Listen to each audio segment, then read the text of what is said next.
It's called the End of the Summer Outdoor Celebration, and for the 8th year in a row, a whole lot of kids gathered at Booker T. Washington State Park today. And even as we battle the pandemic, with almost every state seeing a rise in COVID cases, the show must go on. News 12's Dave Staley was on hand for today's event. He has more in tonight's edition of More to the Story with Staley. Call it a day for the kids. More to the point, let's say it's an outdoor educational opportunity. Lots of group settings.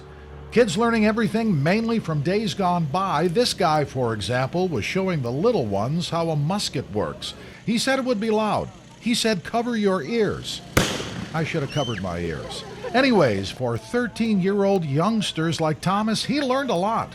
Guns they used back then, instruments they used, how they made stuff, like how they didn't have like silverware and how they had to make their own silverware. This event was started for kids all across the city, especially for those who usually don't have a chance to experience all of these activities. For example, little kids who don't really know what a fireman does, and now having a chance to jump into the shoes and clothing of a real fireman. Again, it all serves a purpose. Most kids, when they think about sports, they talk about basketball, football, and baseball. But the park offers a much different sport, which is hiking, fishing, and canoeing. And these are some things that these kids can do for the rest of their lives. Things are a little bit different this year, and it should come as no surprise since we continue to battle a pandemic. 2 years ago, in 2019, roughly 2,200 kids were here for this little soiree. This year, I'm not sure if we hit 300. Robert Thomas says the drop-off was expected. He says that's okay. He says state parks such as Booker T have been booming the past year and a half. People simply want to get outside.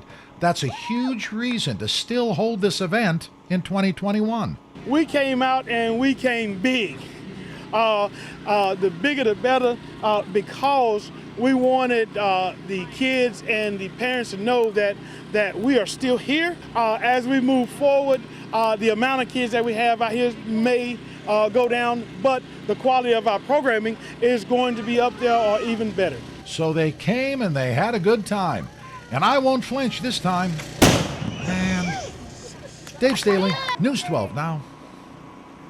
Park Ranger Thomas says he hopes everything will be back to normal next year.